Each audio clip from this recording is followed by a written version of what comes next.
Hello Spitzy's channel, this is Edmard coming at you with another Forza 4 video.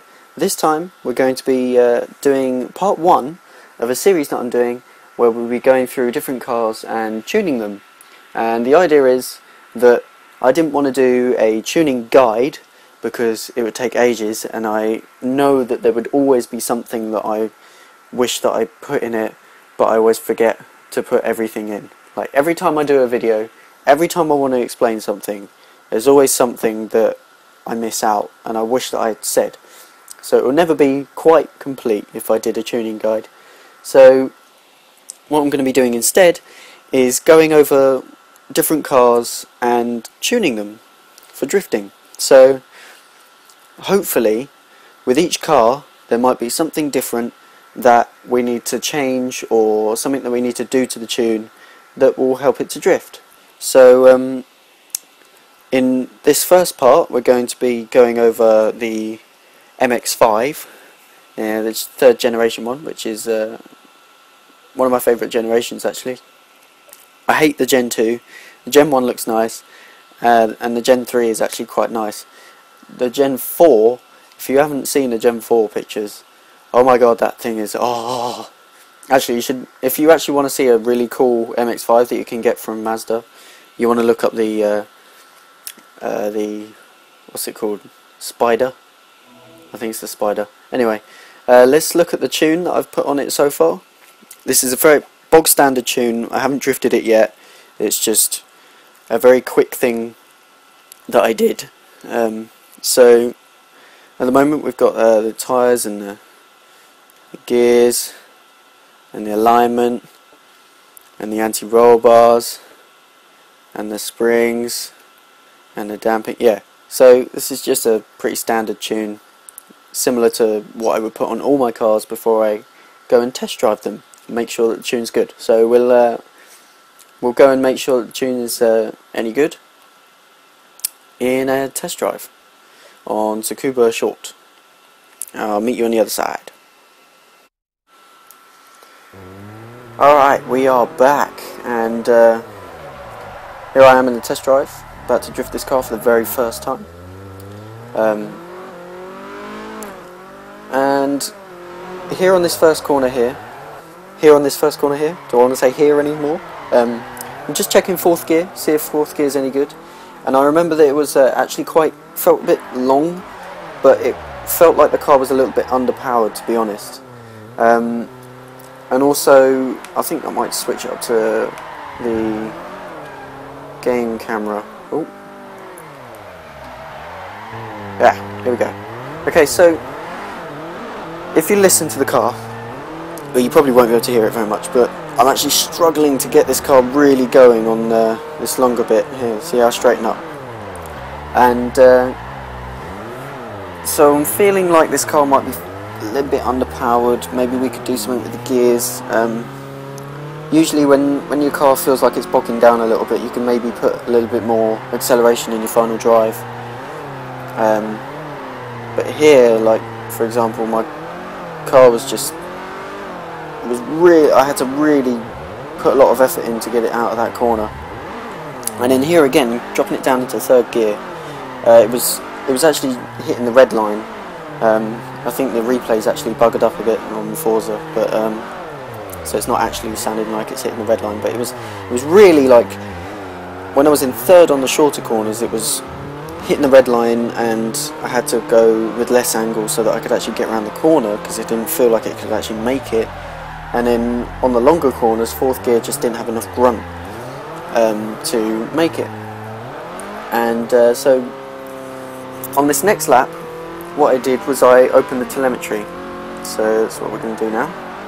And I looked at the tyres miscellaneous. Okay, so this bit tells us everything we need to know about the tyres, and mainly what I'm looking at is the PSI. Now the front PSI is 32, 31. That's pretty good. We like to have it around 32 because that's optimal grip. And the rear tyres are a little bit over 32, but I think that's okay. It's not too bad. And it didn't feel like there was too much of a difference on the tyres, and it felt quite nice to like slide into the corners and stuff, and that felt okay. So what I'm going to do next is check the suspension. Now, in case you didn't know, the bump stiffness is how much these little red green bars that go red, the green bars that go red, the amount of which that they can go up towards the top is the bump stiffness, and then the rebound stiffness is how much they can go down. So it's up and down motion with the suspension. And as you can see, the rear suspension is actually going red sometimes, but most of the time it's actually right at the top, which is what I like when I'm drifting. And you can see the difference as well as between the right and left when we're drifting is quite a lot, which I like as well. The only thing I can see from this as well is that the front suspension could do with a bit more stiffness at the front. But yeah, we'll go into test drive and we'll have a look at that. Okay, so here we are back in the tuning menu, and we could see from that, having a go in the MX-5 there, that maybe the car is slightly underpowered. So actually I could go into the upgrade shop here and go into the power and handling, and we'll have a look at what we've got on. Okay, so air filter we've got race, which is good, lots of weight reduction there. I want to check if I've got race fuel system. Yeah, I do. And race ignition, yes I do. Do I have race exhaust? Yes I do. We want to avoid camshaft because that will make our car, it only has power higher up in the revs, and it just, I don't like camshafts, they make your car feel weird. Race valves. Okay, this car is just maybe a bit underpowered in general, so I think what we can do, I think I actually do have like a sport turbo on this as well, so I think maybe it's not the power that's the issue. Maybe we can eke a bit more out of the gear ratios. So what we'll do, we might also, if we up the front and rear tyre pressure by 1 psi as well, this will create a little bit more slip when we're drifting, and it will mean that we can carry out a drift for longer. So if you put your PSI up by quite a bit, then you'll be able to make your car go a bit further out of a corner. So that might help. What I'm also going to do here is adjust the gears. Now I did tune all the gears individually and the final drive as well. What I think I'm going to do is give it a little bit more acceleration.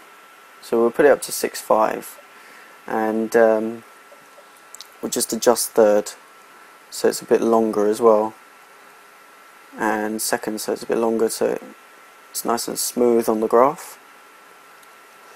And fourth can be, oh, not that way, and fourth can go up a bit as well because we have done a bit more acceleration in the final drive.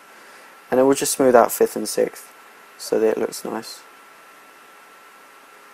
Okay, so you can see on that graph there on the right, we've got a nice curve on the graph. Okay, and the alignment was pretty good. I think I might put it down to 1 degree actually on the front, but that's about it. And then the anti-roll bars, I'm going to stiffen up the rear a little bit, just because it was a little bit shaky sometimes, but it was okay.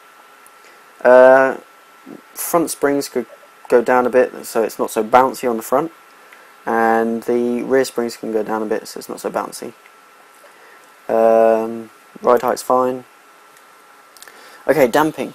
So when we were looking at the suspension, we could see that on the front suspension, if you want to look back as well, you can look back as many times as you like. The front suspension on the front left, say like when we're going around a left-hander, the front left suspension thingy that we could see, the green line was going under the middle of that little sort of diagram thing that it had, and I don't really want that so much. I want to try and have like some more front grip, so we're going to stiffen up the front damping just a bit. That should do. Something like that. And the rear damping was okay, actually. Wasn't too bad at all. And the bump stiffness on the front could be a tad stiffer. So this will improve responsiveness of the front end, because we've made it slightly stiffer. So like race cars have really stiff suspension because they want lots of grip. So we're stiffening it up a little bit so that it's a little bit more grippy on the front, a little bit more responsive, and it won't slide about so much because it's not moving around as much. And another thing that I'm going to do actually is just go on the differential, and I'm going to up the acceleration. This means that the rear wheels will, when we're on the throttle, the rear wheels will spin up at the same time a bit more at the same time. Not quite at the same time, but they will spin a little bit more, basically. It just gives you a little bit more slide, and I'm also going to up the deceleration so that... Oh god, that was a bit too much. I'm going to up the deceleration because then there'll also be a little bit more sliding going on. And that should be good. So hopefully the gears have helped us. You can see here all the different settings that we've done. It's not too much of a difference, but hopefully this little gearing thing will help, because it was bogging down a bit. Sometimes when I changed up to fourth was a bit too long, and third was... Actually, I might just give that a little bit more acceleration. That should do it. Okay. Apply. Okay, now we're going to go into another test drive and see how that is. Okay, so here we are with the very last test drive, and we're going to be looking again on this long corner here, just as we start, to see if fourth gear is good. And I'm finding it a lot better. Fourth gear is just right, just right. Now it just remains to be seen if third gear is any good. And I remember when I went into that corner there, it did hit the red line quite a bit, but I think that's just because third gear, it's okay. It's not hitting the red line when I'm on third gear corners, so it's alright. And I think overall the car is feeling good. It's any issues we had with the gears before are now gone, and let's check the tyre pressures. Actually, I never actually checked that while I was in there. Let's see. Well, we can look at the suspension quickly as we're going around this corner. As you can see, the back suspension is still really nice.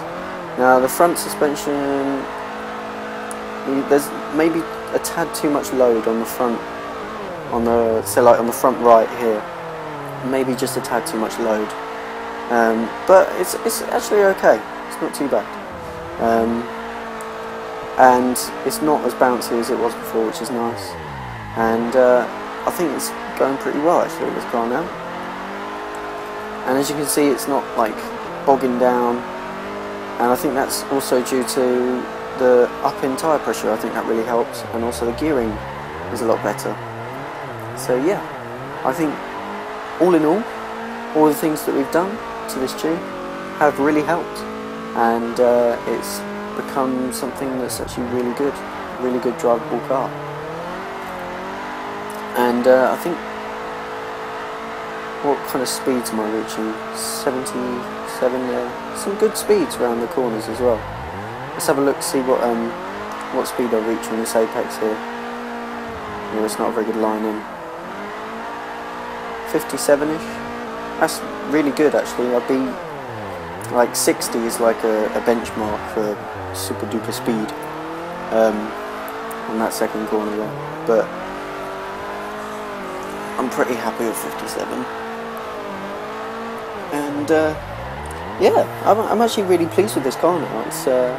It's going really well, and it was actually anything that I would change now would be minute and just little things to just help it run a little bit better. But yeah, I think it's doing really well. And oh god, little mistake there. It wasn't really a mistake. I just stepped one little tyre on the grass, and every now and then it's a bit weird because like there I put a tyre on the grass and it's fine, but sometimes when you put a tyre on the grass and you're running simulation steering, your car decides to just flip out on you and spin around, which I guess could happen if you think about it in real life. If you stuck a tyre on the grass sideways, maybe it would go into a little hole or something and you might spin back around. That could happen. That could happen. But anyway, I guess that's it for part 1 really. We've adjusted some things for the tuning with this car, and it's turned out really nice, and I'm going to put it on my storefront for free, so you can try it out yourself. But obviously you can just do that yourself really if you want to just check out what the tuning was in the video. But also you can download the whole tune, so then you get all the upgrades as well. Thank you very much for watching. Part 2 and so on will be on my channel, which you can get to. I'll put like a writing on the screen here in post-production, and yeah, my username is Edmard1, so same as my gamer tag but with number 1 at the end.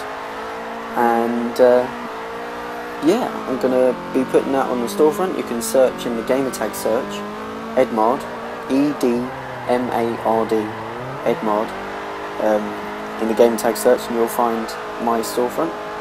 And this will be on there for free, I'm sure, by the time it's up on Spitzy's channel. Thank you very much to Spitzy for letting me upload a video to your channel. And there's lots more to come on my channel, guys. There's going to be a series where I teach drifting techniques, from the very basic things to say like different ways that you can initiate, to more advanced things like faster initiations and using weight and tandeming. So yeah, I'm going to be doing little tips and tricks and stuff, and more of this, more of getting stuff done like this, and it's gonna be really good stuff. And I do lobbies of the week, and there's gonna be loads of really cool content coming up on my channel. So yeah, you can head over to my channel, and yeah, I'm just spinning around doing fun stuff now because I know I've done enough for the video. And yeah, that's all we've got time for now. So I will see you all later.